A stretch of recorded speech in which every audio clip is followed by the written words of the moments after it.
Hello, intermediate students. I hope you guys are doing great. But so finally, now you have last 2 days before your exam on 31st. देखो, अभी तक आपने क्या strategy follow किया है, कितना पढ़ा है, वो सब सोच के फायदा नहीं है. नेक्स्ट 2 days में अज्यूमिंग अगर आपने पहले एक या दो बार ऑलरेडी सब्जेक्ट को पढ़ा हुआ है, what should be your approach, ताकि आप एक सीक्वेंस अगर लॉजिकली फॉलो करें तो अगले 2 दिन के अंदर आपका मेजर सिलेबस कवर हो सकता है. एंड होपफुली ये जो इतना लंबा पॉज के बाद में आपका 31st को जो एग्जाम है वो होपफुली अच्छे से हो पाएगा.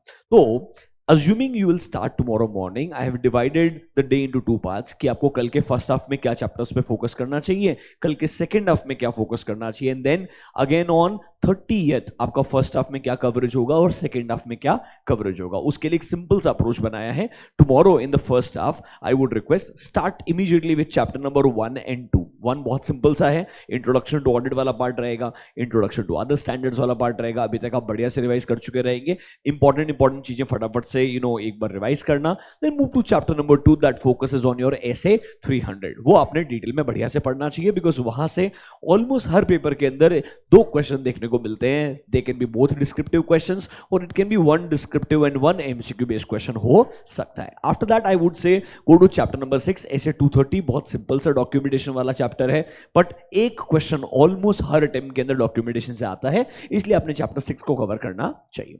After that I would say move to chapter 11. क्यों? चैप्टर 11 में आपके 3 सिंपल से स्टैंडर्ड्स है, 210, 220 एंड एसक्यूसी.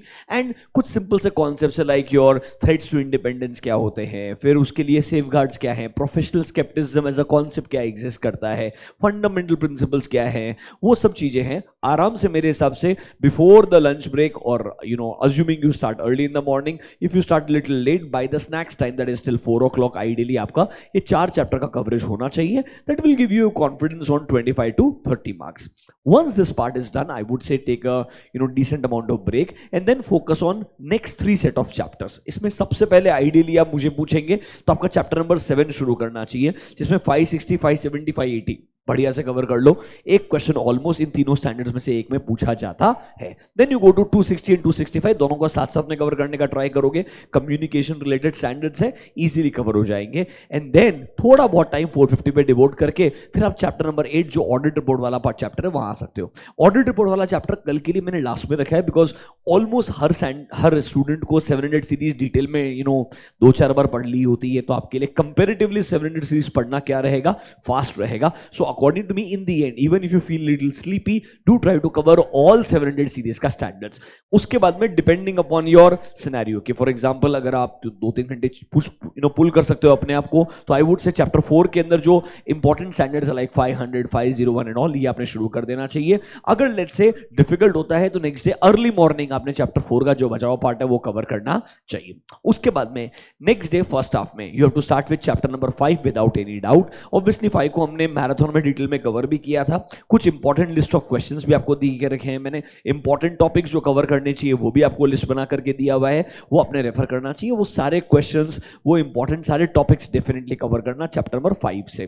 5 के बाद में now look at the time कि आपका नेक्स्ट डे जो 30th है उसका फर्स्ट हाफ कंप्लीट होने से पहले अगर आप कुछ समय बचा है तो बैंक ऑडिट उठा लो. बैंक ऑडिट में ड्राइंग पावर कैलकुलेशन वाला क्वेश्चन हो गया, डीपी कैलकुलेशन कैसे होता है वो एक चीज पढ़ सकते हो आप. एडवांसेस को लेकर के कुछ आपके गाइडलाइंस दिए हुए वो आप पढ़ सकते हो. प्रोविजन रिक्वायरमेंट जो है that in case of standard assets कितना प्रोविजन आएगा, सब स्टैंडर्ड के अंदर कितना आएगा, डाउटफुल के अंदर तीनों कैटेगरी के अंदर up to 1 year, 1 to 3 year, more than 3 years की कैटेगरी का प्रोविजनिंग क्या है वो आपने फोकस करना चाहिए. And then the second half you will have 2 dangerous chapters that is chapter number 9 and chapter number 3. दोनों के अंदर जो इंपॉर्टेंट टॉपिक्स मार्क कर रहे हैं उतना कवर करने का ट्राई कीजिए बिकॉज बाय नाउ आप ऑलमोस्ट 80% सिलेबस कवर कर चुके हो. तो इन दोनों के अंदर थोड़ा बहुत आपको चैलेंज आएगा. थर्ड के अंदर ऑटोमेटेड एनवायरनमेंट पहले कवर कर लेना, फिर उसके बाद में थोड़ा बहुत जो आपके इंटरनल कंट्रोल में कंपोनेंट्स ऑफ इंटरनल कंट्रोल क्या होते हैं, इनहेरेंट लिमिटेशंस क्या होते हैं, वो वाला पार्ट आप कवर कर सकते हैं. लास्ट में अगर समय मिले तो ये मिसलिनियस एसेस को हाथ लगाना. अदरवाइज अगर आपने लास्ट कुछ दिनों के अंदर ही ये मिसलिनियस एसेस को पढ़ा होगा तो वापस से टच करने से कोई ज्यादा फर्क पड़ने वाला नहीं है. According to me this should be your broader according to me approach जो आपने फॉलो करना है. कुछ इंपॉर्टेंट चीजें जो आपको प्लीज प्लीज प्लीज दिमाग में रखनी चाहिए। सबसे पहला चीज मैं हमेशा रेकमेंड करता हूं, ऑडिट पेपर में आप ऑब्वियसली रीडिंग टाइम के अंदर ये फिगर आउट कर लें आपको कौन सा क्वेश्चन अटेम्प्ट नहीं करना है, मतलब जो एक क्वेश्चन हमको स्किप करना होता है वो आइडेंटिफाई कर लो, ताकि ये डाउट जो है आपको वो पेपर के 3 घंटे के दौरान फेस ना करना पड़े। तो डिस्क्रिप्टिव पढ़ो, उसमें से एक क्वेश्चन जो आपको अटेम्प्ट नहीं करना है, ऑब्वियसली जो फर्स्ट क्वेश्चन रहेगा वो कंपल्सरी रहेगा डिस्क्रिप्टिव का, जो बचे हुए रहेंगे उसमें से एक क्वेश्चन को आपको स्किप करना है, वो आप इमीडिएटली 15 मिनट के रीडिंग टाइम में फिगर आउट कर लीजिए। उसके बाद में जैसे ही आपका रीडिंग टाइम पार्ट खत्म होता है and then the actual 3 hour starts, according to me start with the MCQ part. MCQs comparatively easy होते हैं, स्कोरिंग होते हैं, एंड यू नो आपके पास कोई नेगेटिव मार्किंग नहीं है। So give yourself 45 to 50 minutes in that, try to figure out the entire MCQs. पूरा पढ़ो, समझो, डायरेक्टली क्वेश्चन पे जाने के बजाय I would recommend go through the case study then go to the question, because some questions may have some direct relationship with the case study. Without reading the case study आप question को half heartedly पढ़ के तुक्का लगाने का try करोगे, गलती हो सकती है। 45 to 50 मिनट्स है, केस स्टडी पढ़ो, क्वेश्चन पढ़ो, कभी कभी क्वेश्चन के बाद फिर से केस स्टडी पे जाना पड़ेगा to understand the question better. Approach में समय लगता है बट एक्यूरेसी इंप्रूव होती है, that's why do not mess up with this part. Obviously आपने रीडिंग टाइम में एक क्वेश्चन क्या स्किप करना है वो ढूंढ लिया होगा। एक चीज ध्यान रखना, आईसीआई का आजकल आदत है वो हर क्वेश्चन के अंदर मल्टीपल पार्ट्स देता है। फॉर एग्जांपल वो की ऑडिट मैटर में डेफिनेशन वाला पार्ट भी देगा और की ऑडिट मैटर के अंदर let's say for example definition में ड्राफ्टिंग वाला पार्ट भी देगा। तो एक क्वेश्चन के अंदर मल्टीपल पार्ट्स रहेंगे, रीड द क्वेश्चन केयरफुली। जिन जिन क्वेश्चंस में आपको पता है कि मल्टीपल पार्ट्स है वो थोड़ा सा ढंग से पढ़ना एंड देन ऑब्वियसली लिखने का ट्राई करना। तो इससे क्या रहेगा, जो आपका अलोकेशन ऑफ मार्क्स है उसमें भी आपकी गलती नहीं होगी, आप दोनों क्वेश्चंस को बराबर से एड्रेस कर पाओगे। हर एक क्वेश्चन के हर एक पार्ट में भी मल्टीपल सब पार्ट्स हो सकते हैं। एक चीज बहुत इंपॉर्टेंट है, थियरी पेपर के अंदर सबसे बड़ा गलती ये होता है, बिकॉज आप जब वो फ्लो में आते हैं तो बहुत सारे आंसर्स एकदम जनरल लिखना शुरू कर देते हैं। इसीलिए हमेशा बोलता हूं आफ्टर एवरी 40-50 मिनट्स और मे बी एन आवर अपने आप को दिमाग को बोलना एक 30 सेकंड्स का ब्रेक है, may be have a sip of water and all, दिमाग को शांति से बोलना, वापस से एक स्पेसिफिक क्वेश्चन पढ़ना है, उसके हिसाब से स्पेसिफिक आंसर्स लिखने, जनरल आंसर्स नहीं लिखने हैं। ऑब्वियसली आखिरी के 1-2 क्वेश्चन जहां पर अगर आपको लेट्स से स्पेसिफिक आंसर्स याद नहीं आते हैं तो बात अलग हो गया, अदरवाइज आपका जो ओरिजिनल पेपर का पूरा आप अटेम्प्ट करते जाएंगे वहां पर जनरल आंसर्स बिल्कुल भी ना लिखें। दूसरी चीज, लास्ट 2 डेज में मेरे हिसाब से आपको जितने लेक्चर्स देखने होंगे, जितने क्वेश्चंस प्रैक्टिस करने होंगे सब कर लिए होंगे। अब 2 दिन में कोई राइटिंग प्रैक्टिस नहीं करना है आपको, कोई लेक्चर नहीं देखना है आपको। मेरे हिसाब से चुपचाप जितना पढ़ाई कर सकते हो उतना आपके लिए अच्छा रहेगा। सिलेबस वास्ट है और सबसे बड़ा चैलेंज ये दिमाग के अंदर एक बार पॉज और ब्रेक आ चुका है and this has been a very very long break. इसीलिए आपके दिमाग को वापस से थोड़ा रीस्टार्ट करना पड़ेगा नेक्स्ट 2 डेज के अंदर।